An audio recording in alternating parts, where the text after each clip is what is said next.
Passengers is a 2016 sci-fi movie. The premise is 258 crew members and 5,000 passengers are on a spaceship called Avalon on a 120-year interstellar journey to a new planet, Homestead II. The second planet the company Homestead is colonizing. The movie starts with Avalon being hit by asteroids, which leads to a malfunctioning of a single hibernation pod. For some reason, the hibernation pods are not in their own closed system, but part of the whole spaceship system, so that when one thing goes wrong, everything can go wrong. I mean, that's just great. This causes Jim Preston, a mechanical engineer, to wake up 90 years too early, which means he'll die alone. Nobody else wakes up. Blah, blah, blah, blah, blah. He spends a whole year trying to get to the crew and to come up with ways to go back to hibernation. He fails miserably. Oh, and for some reason, alcohol is not limited, but dairy is. He can't have milk in his coffee because it's reserved for gold-class passengers, but he can drink as much alcohol as he likes. That wouldn't prove to be problematic at all when 5,000 people would wake up simultaneously and realize the weight of their decision and that they have no way to get back to their old lives. Even if they turned around, over 200 years would have passed. Earth would be a completely different place. All their friends, family, and even enemies would have died a long time ago. But hey, let people drink. That won't lead to any problems. No, of course not. The passengers are also able to go outside of the spaceship without crew authorization or supervision.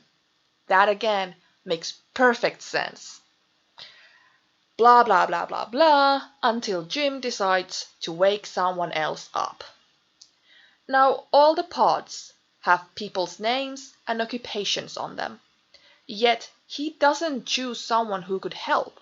No, he chooses a journalist, Katniss, because, journalists are exactly what you need in a crisis in outer space.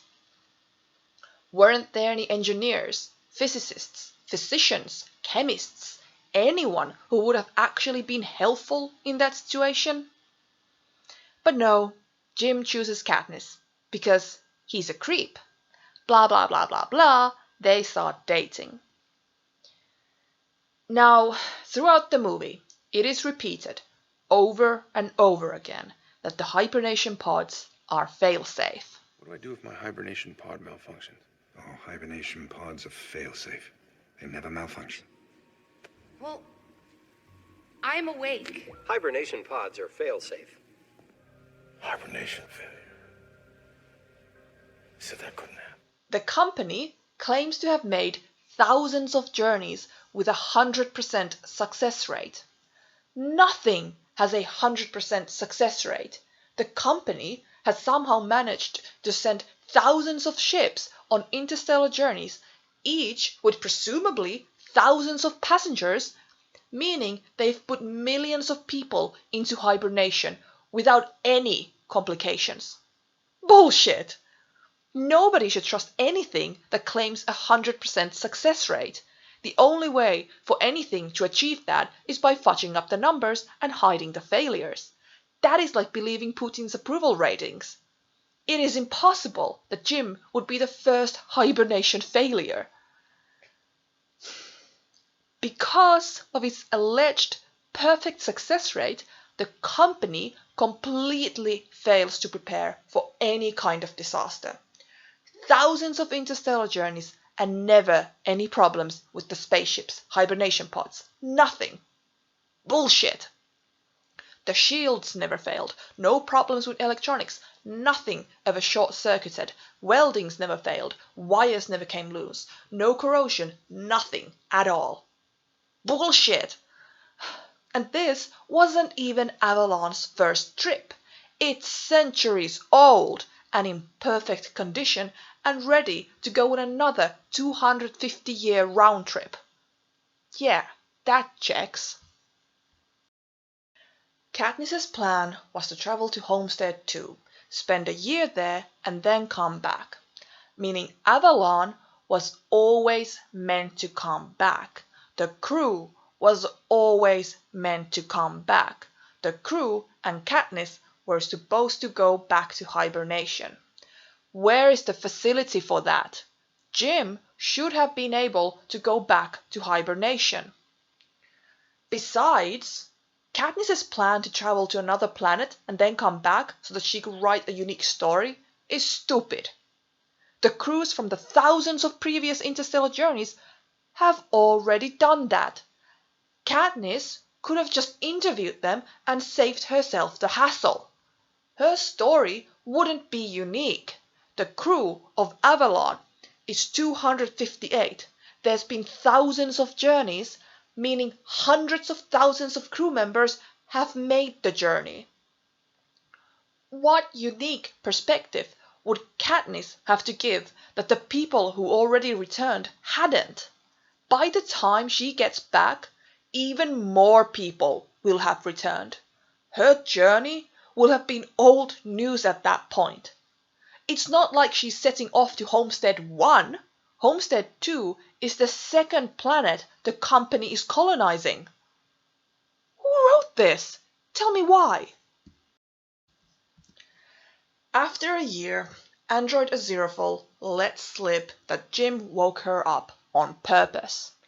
And she is pissed. Rightfully so. Jim took away the future she had sacrificed everything and everyone for. Then blah blah blah blah blah. The ship malfunctions again, leading to another hibernation pod failure. 100% success rate and then 2 failures in the same spaceship 2 years apart. Sure. Morpheus wakes up, and he was there just to open doors, nothing else.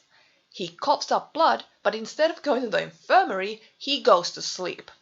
Who coughs up blood and then goes to sleep? Conveniently though, nothing went wrong when Jim woke up. When he woke up, he had a full automatic medical checkup, but Morpheus apparently didn't. When he was taken to the infirmary, the diagnosis came as a surprise to him.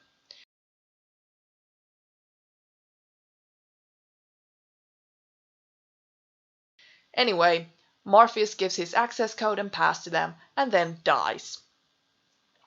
They find the asteroid hole that started everything, and there is a problem with the reactor.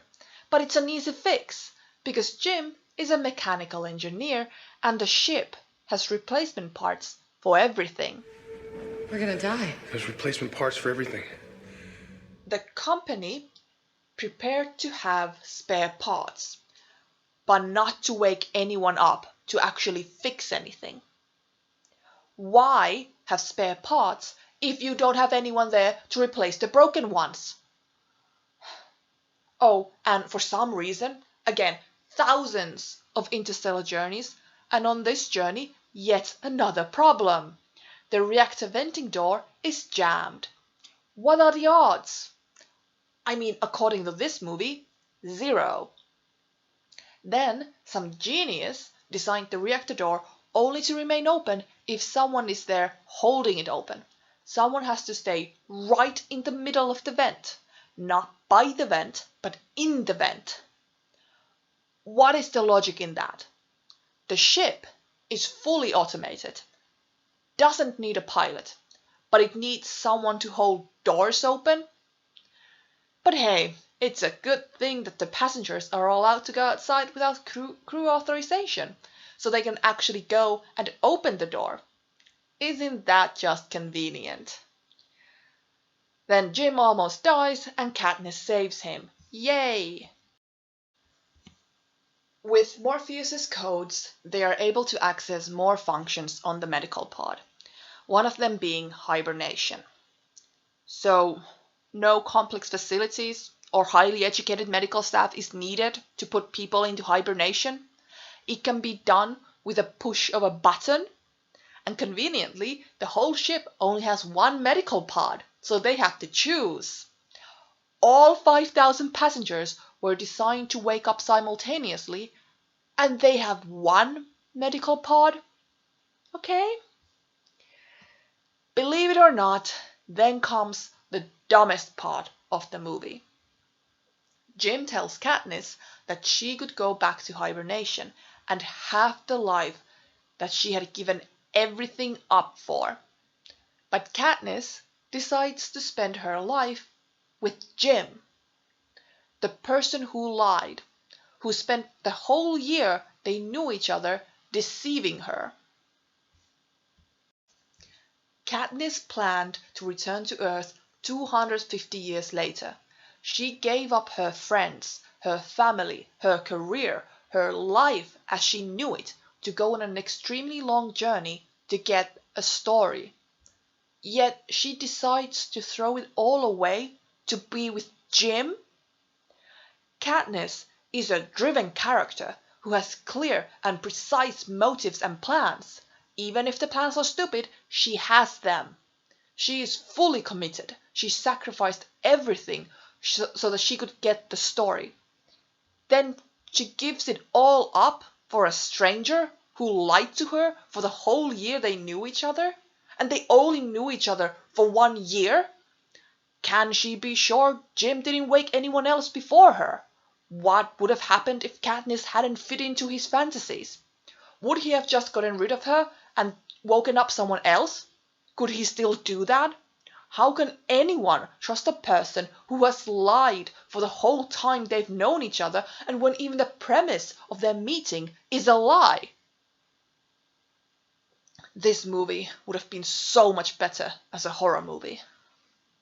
It isn't like she decided to stay with the colony with thousands of other people. She decided to spend the rest of her life with just Jim as her company and to give up all her dreams. This doesn't suit her character at all. It doesn't suit anyone's character. Who would do that? She would also essentially give up the possibility of having children, if that is what she wanted. Or she would condemn her children only to have each other for company until 90, 80 years later the rest of the passengers and crew woke up. Who would do that to a child? It would have made sense that error codes would automatically wake up a crew member, or better yet, a crew member would periodically wake up to run diagnostics just in case. It's a 250-year journey and the company didn't prepare for anything to go wrong. The automatic systems completely failed. It wasn't just in one division. It was a complete systematic failure. According to this movie, Jim is the first hibernation failure. So based on that, the risks are non-existent and the medical pod alone, without any staff, is capable of putting people into hibernation. So this should all be possible based on the movie's own logic. The ship should have its own hibernation facility. The company should have prepared for any possible failure. I mean, they had spare parts for everything. What were they going to do with them if everyone was in hibernation? How was the crew and Katniss supposed to go back to hibernation? Is there a hibernation facility in Homestead II? Was the crew supposed to land, be put into hibernation, and then be sent back to Avalon? That is incredibly wasteful and dangerous. According to Morpheus, Avalon had made several journeys, so it would make sense it had its own facilities. Homestead II is a colony. Why would it have technology and equipment for space travel or hibernation? When Katniss woke up, she asked if the cargo had hibernation pods or hibernation facility. And Jim said the cargo was mainly farming equipment. Clearly, the colony is still in its early days. They have finite space on Avalon. They wouldn't be, at least not at this point, hauling equipment for space travel to a colony that is still trying to establish a food chain.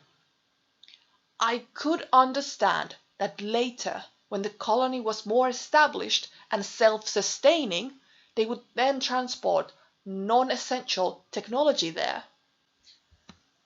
Wouldn't it be safer for Avalon to have its own hibernation facility? The people in Homestead II would have to not only put the crew into hibernation, they would also have to transport the crew back to Avalon and then launch the ship before returning back to Homestead II.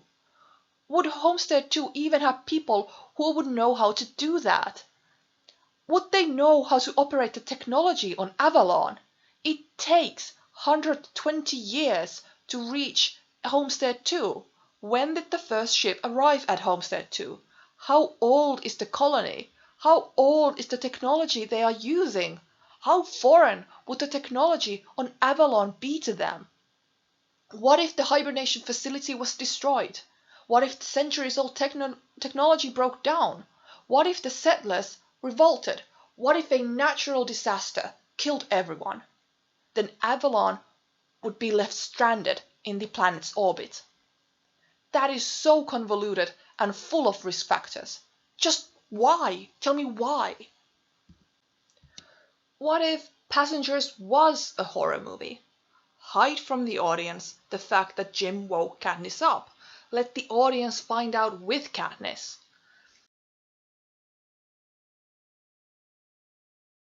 First, Katniss is falling in love, but then she no longer can ignore the gnawing feeling that something is wrong. She suspects Jim isn't who he says he is. His story doesn't hold up to her journalistic scrutiny. Android Aziraphale says something that indicates another person had been awake. Katniss notices more contradictions in Jim's stories and finds hints of other people. She suspects Jim woke her up, but doesn't have any proof. Is she losing her mind, or is she onto something? Make Katniss into a proactive character instead of a reactive one. Then, when the whole ship goes to shit and Morpheus wakes up, he confirms that Jim has been waking up passengers. Jim is a serial killer. Jim would wake up passengers and kill them after a while. Katniss and Morpheus have to trust him because they need his help. Dying Morpheus tells Katniss that there is a way for one person to go back to hibernation, and Jim overhears them. In order to survive, Jim spares Katniss's life for the time being. In the end, instead of saving Jim, Katniss lets him die. As Katniss is falling back to hibernation, she sees something. Was it Jim? Is he alive? Will she ever wake up? I mean, this wouldn't fix any of the movie's problems, but at least it would be less annoying. Or Avalon could actually have a hibernation facility, but only the crew can access it, and crew members do wake up periodically. But Jim killed the one who woke up. He has their access code and pass, but he just decided to continue killing instead of going back to hibernation.